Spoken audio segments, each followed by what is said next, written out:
morning, good afternoon, or good evening, everybody, wherever you may be. And Merry Christmas, Happy Kwanzaa, Happy New Year, or not New Year yet, but Happy Hanukkah, or whatever it is you may be celebrating. I hope you are having a wonderful holiday season. And if you're not, if you're bah humbugging, well, happy bah humbugging. And I perversely hope you're happy being unhappy. I know that this can be a very challenging time for people. Often there's lots of deaths, there's lots of loneliness. And so if that is the case for you, in all seriousness, I do wish you the strength to reach out to someone, to connect with someone so that you're not alone, and that you have, that you are reminded you're loved. Yeah. Okay, I'm crying already. So I wanted to talk to you about 2020 free. Oh, yeah. Let me not step over that. Yeah. Some of this is mine, but a lot of this is just stuff that I pick up. And yes, it can be a very challenging time for people. I have found myself somewhat feeling isolated, not for lack of friends, not for lack of people reaching out or me being able to reach out to others, but more of a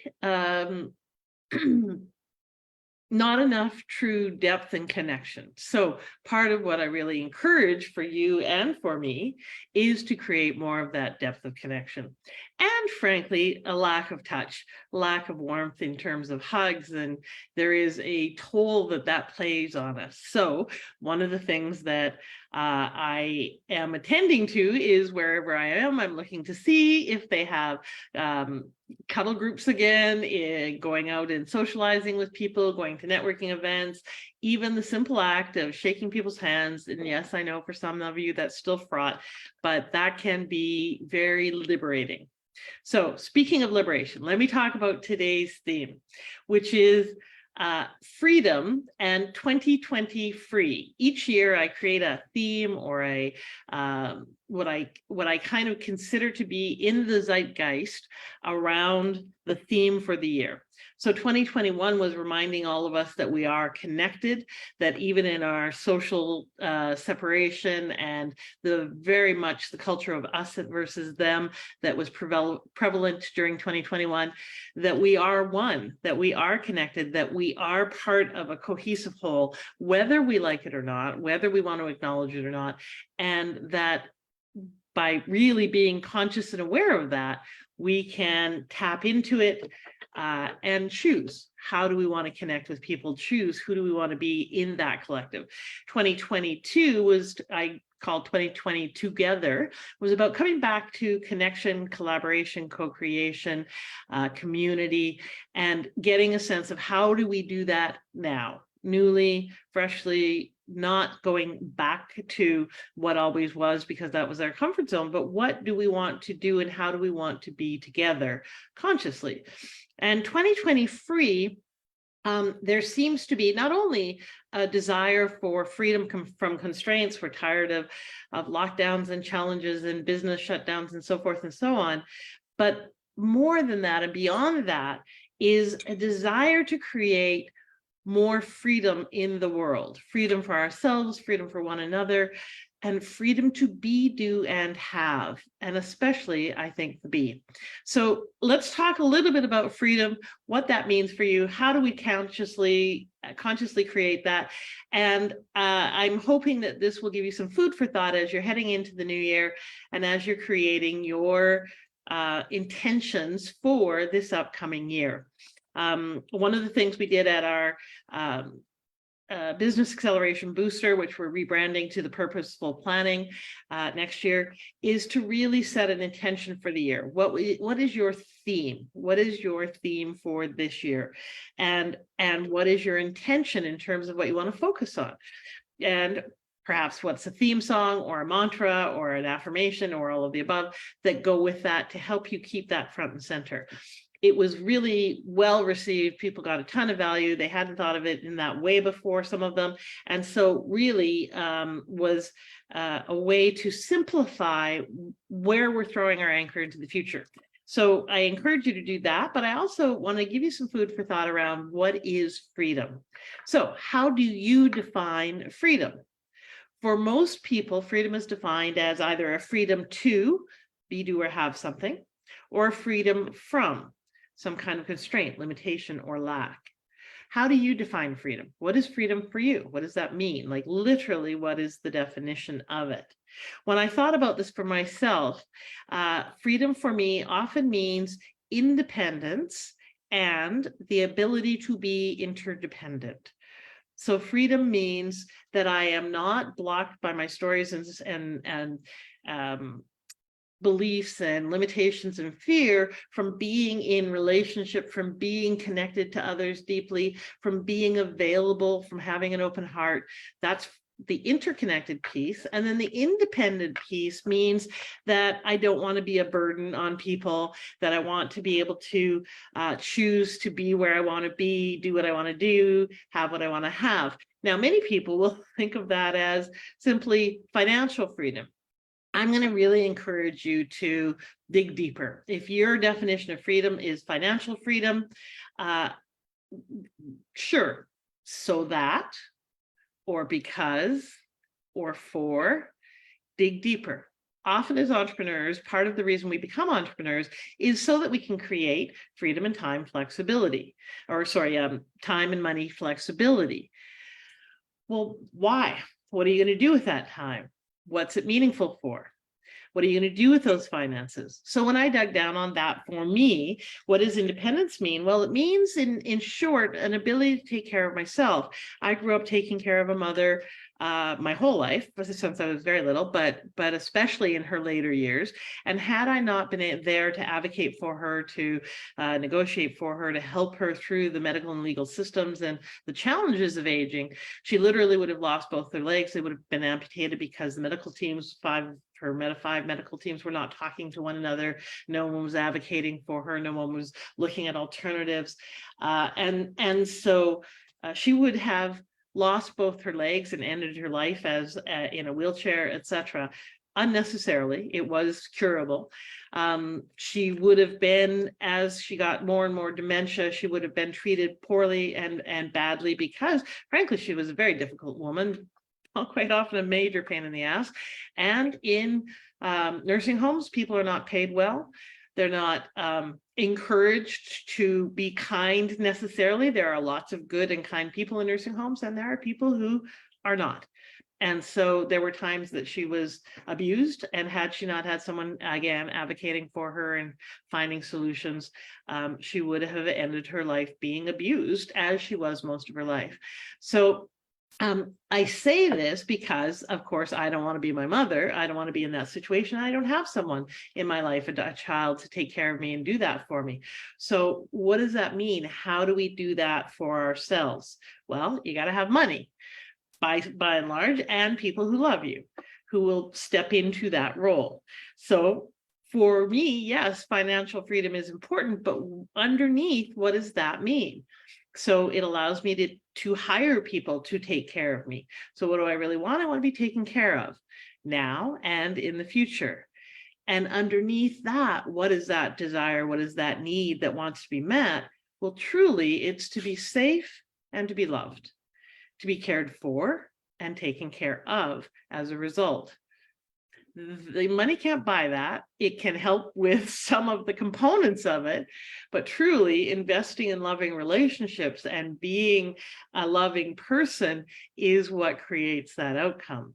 So I can have all the money in the world, and frankly, I know many millionaires, and that does not ensure that they are loved. In fact, in many ways, it gets in the way for some of them to trust the love that is in their life. So what is money for? What is time for? Or what does it, so is freedom for you, freedom from, or freedom for? And then I encourage you to dig underneath that and find the so that's and the becauses. Because then when we get down to that root, we can start doing something about that, consciously creating that. And rather than chasing our tails and chasing the effect, we can deal with and attract and call in the cause. So the other piece of that I encourage, Sorry, little noise here. The other thing that I encourage is flip it. If it's freedom to say freedom to be able to travel, to be able to have an adventurous life, to be able to, have what you want. Well, what's that freedom from for you? So if you can travel, it's freedom from what? Being boring, getting bored, freedom from staying in one place and commitment. What is it freedom from? And if it's freedom from, let's say, concerns about safety or being able to take care of yourself, then what is your freedom for? So you're safe, you're able to take care of yourself so that you can what? When we define these things, when we get clear on them, then we can start consciously creating them, calling them in, and deal with the thing that is at the root of it, rather than chasing our tails or the end of the thread, or the, trying to unravel the ball of wine, she says, as I mix all my metaphors. So I really encourage you to do that drill down. And for me, as I said, really, it is about desire for safety and love. And if I dig a little deeper, what is the belief there? I need to have money to be able to hire people to take care of me, because underneath that there is still a belief that I have to pay a price for anything that I have or get or receive. I have to pay a price for love. So true freedom for me is not in how much is in my bank account. Because as long as I have that belief, still, yes, have worked on it for a long time, still working on the layers of it. As long as I have that belief, I'm never truly free, that I have to pay a price to be loved. So the real true freedom is dealing with those underlying beliefs and limiting stories and the meaning that we're applying to things. Which brings me to point number 2 around freedom. That freedom truly is a choice. I created a manifesto for this year that I will share with you, which is just basically an infographic that has some points for consideration to keep the theme and the idea top of mind and close to you. So what I'm trying to find is my ability to share that with you. There it is. Okay, so this is the manifesto that I'll share and put up, that you're welcome to download and post somewhere, so that you keep this front of mind if this resonates with you. And I believe that being free is not defined by being physically uncaged. It's a liberation by money or being physically uncaged. It's a liberation of the mind that gives us our ability to choose who we will be. So let's talk about that for just a moment. I recently had a deep conversation with one of my best friends, and she often goes through what I label periods of kind of an existential angst or emptiness or a sense of meaninglessness. And in this conversation, I understood something deeper than I have for a long time. She was talking about that basically, ultimately, we are all alone and life is meaningless and empty. And in many ways, it is. There is no inherent meaning in anything other than the meaning that we apply. But one of the things that I heard differently in this conversation with her, and I want to share with you in case you too have these two things conflated or linked or somehow tied together. And that is that when I heard it this time, what I heard is her saying two things in life is meaningless. I have no meaning and life is meaningless. Or I don't mean anything and nothing means anything. Or nothing means anything, therefore I don't mean anything. However you get to that point, what I really what made sense to me at the time in the conversation was that they are two very separate things. She is meaningful, not because of what she thinks, decides, or how she defines that, but because of how she appears or impacts or affects or occurs to others. She is meaningful because she exists. and she has a ripple effect. In this case, she's very loving, very intelligent, and has in my experience of her, a very positive ripple effect on thousands of people over the course of her life. She is extremely meaningful in the world, and certainly meaningful to me and to her family and to her friends and her loved ones. She doesn't get to decide if she's meaningful. We do. So you are not meaningful to people because you decide you are. They decide you are. They decide that you have had an impact, and your ripples reach out to people that you will never know and impact. And when I was thinking about those ripples, I was thinking about boats on the water, and how when waves, big or small, come along, they shift the trajectory of those boats. They make the boats move in a different direction. That's us. We have ripples that create waves, and in some cases, for some people, tsunamis of effect that shift the direction that people's boats are going in.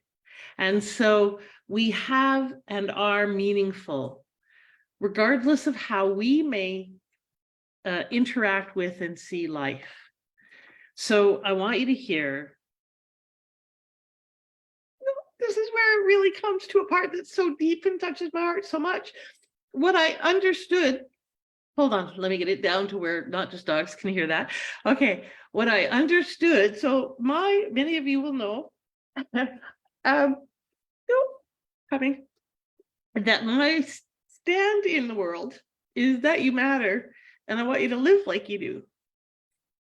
And why? Well, because of course I always wanted to matter. I wanted to get on the list. Just on the list, never mind top of the list, but top of the list would be good too. And so that's what I see in the world. I see a longing to matter. It's what I hear in my friend. It's what I see is something that's often missing in our world, is a sense of we matter. We make a difference. We are meaningful. And part of how we determine that we matter is we choose to matter. We choose to matter to ourselves, to other people in the world, to be the difference that we can be. And all of that, 100% of that, is a choice. A choice in perception, a choice in behavior, a choice in actions that we take or don't take, and a choice that can be made newly in every single minute. And we do. Sometimes we choose to consciously have an impact. Sometimes we unconsciously have impacts. Sometimes we withdraw, and in that there is an impact. When we withhold our love and our gifts, there's an impact in that as well. So what I really, really heard in my conversation with my friend is that part of the depth of you matter is that you matter to others and to the world and to the collective, so to individuals, to communities, and to the planet. And you matter because you choose to matter. And for those of you who have taken Landmark, these are concepts that you will have heard in the past. For those of you who haven't, it's in philosophy as old as time, that we choose who we will be. Which brings me to back to my manifesto again. Who will you choose to be this year? So will you choose to find meaning in the world? Will you choose to create meaning? Will you choose to matter or not? And it's not, my friends, that one is right and the other is wrong. It's truly not. There isn't. You get to choose. There is impact from both. That's all. And we get to decide what impact we would like that to be. So are you going to choose to feel free to express your voice? Are you going to speak up? Are you going to be seen and heard? Or are you going to choose to play small, to step back, and to perhaps once again swallow that suggestion, that idea, that anger, that choice to see things differently, to add your creativity and your impetus to the world? Will you choose to be bold and audacious?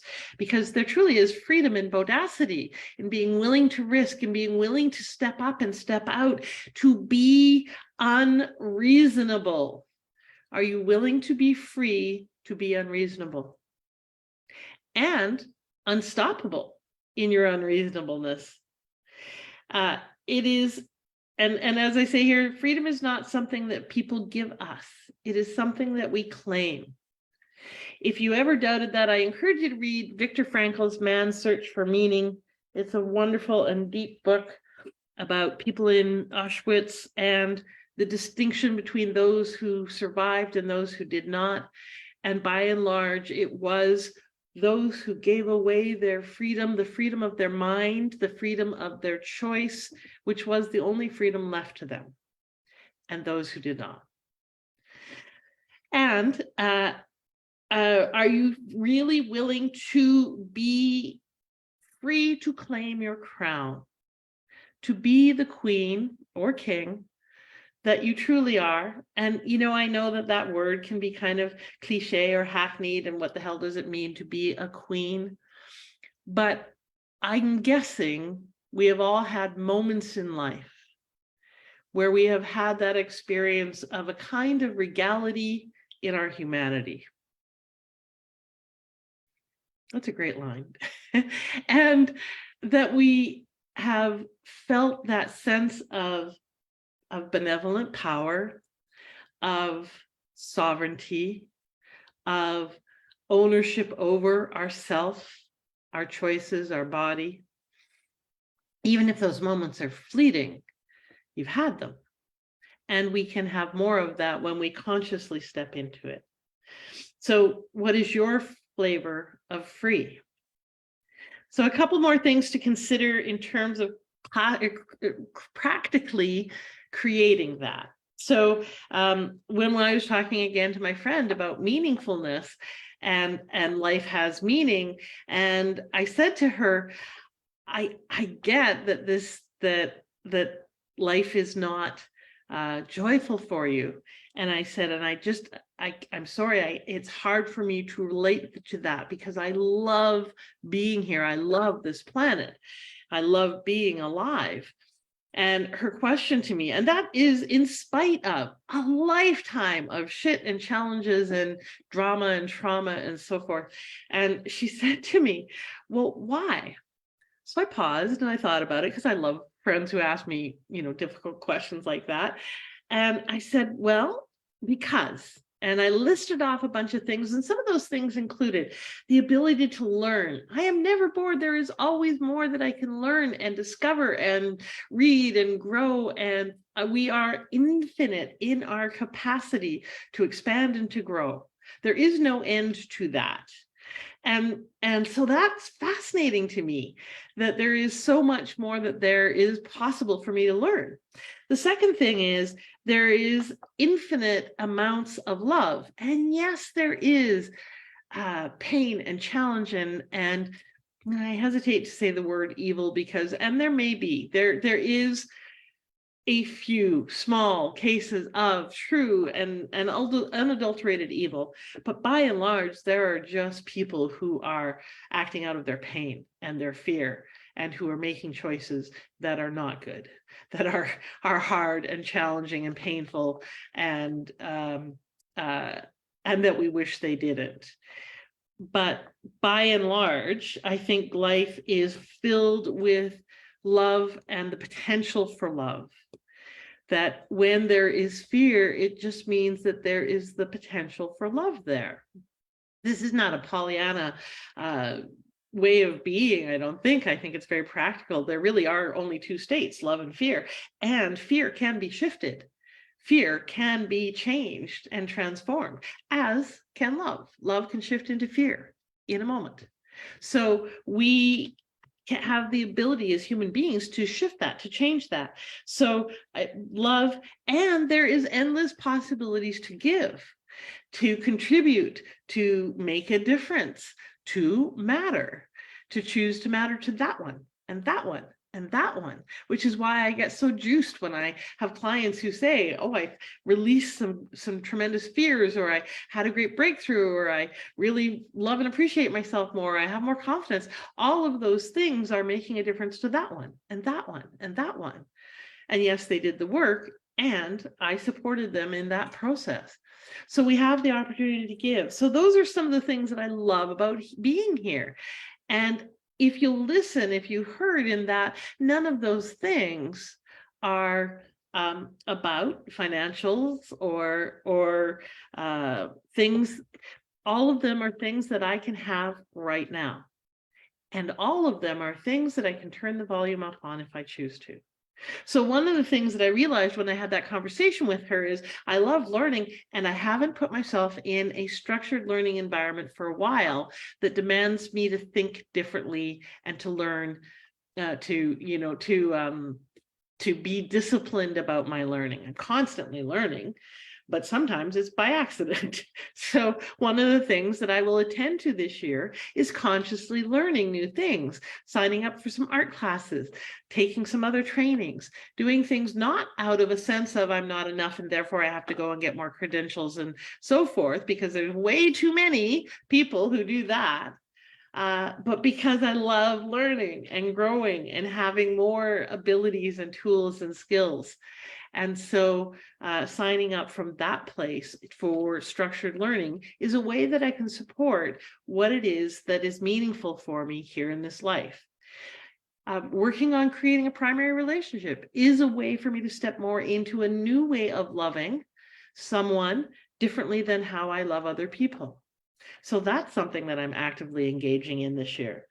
And giving. How do I expand my reach, my influence, my impact? Yes, for financial gain, and so that I can give more. How do I play that bigger game? Because it allows me to give more and therefore receive more as well. So it's not about I give so I can receive, but it's not that I give and I don't want to receive, and it's not okay to receive. There's too many people who have hinkiness around that, and especially women think that all we are supposed to do is give and not receive and fill our cups, which is just bullshit. Okay, so I'm going to wind this up very quickly because we're a little over time, but what I'm going to encourage you to do is answer that question. Why do you love to be here on this planet? Or if you don't, why do you wish you loved to be here? What is it about being here, being alive, that has possibility and opportunity in it for you? Write those things down.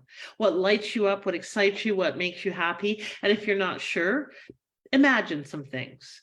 Okay, so what are some of the things that you like about this planet? Like, I love traveling because I love seeing the variety that exists, the variety of flora and fauna and nature and people and ways of life and ways of being. I mean, part of why I live this mobile lifestyle is I get to live in different houses, different towns, different experiences, different lives. I get to step into someone else's life for a while, be with their animals, experience a different way of being with them and different relationships.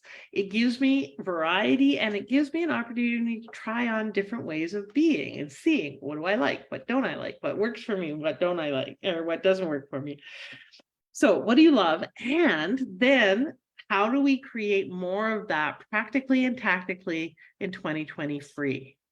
So that you can create more freedom, because freedom is not a someday when bullshit story. I'll be happy when someday. Happiness, freedom are right now in this moment experiences. So it's not something that we can get to. It is something that we are going to be right now. So what are the things that make you feel free right now? It's very likely giving someone a hug, loving them, doing something that contributes, learning, growing. It might be something else for you, but what is it that makes you feel free right now? And how are you going to create consciously, practically, more of that in 2020 free? So what do you hear? What's available now for you right now? And what are you going to create more of in this new year? So my questions for you, my friend, are, what is freedom for you? Because we can answer that with glib answers of, oh, I want to be free to travel more, or I want to be free to, have more money in my bank and then I'll be free. Please go beyond that to create the depth, the meaning, and the consciously get in the driver's seat of your own bus, your own 747, whatever it is you're driving, flying, riding, etc., to create the freedom that you desire this year. That's my wish for you and for all of us, because freedom is not freedom from one another. It's freedom to be with each other in ways that work and serve each of us individually, because that makes us happier and more productive and more contributory, which supports the freedom of all of us. So please do let me know what freedom is for you. What is your intention for this year? Please comment below. Please discuss it with friends and family. Let's create a year of freedom for ourselves, for our communities, and ultimately, whatever arena you choose to play in, whether that's Amnesty International or creating a park in your community so that kids can go and play on the swings. Whatever that is for you, what is your contribution to freedom this year? I really wish you a happy holiday season and a bodacious 2023. Yes, I will check in with you in New Year's, but please have a wonderful time planning your 2020 free. Bye for now, everyone.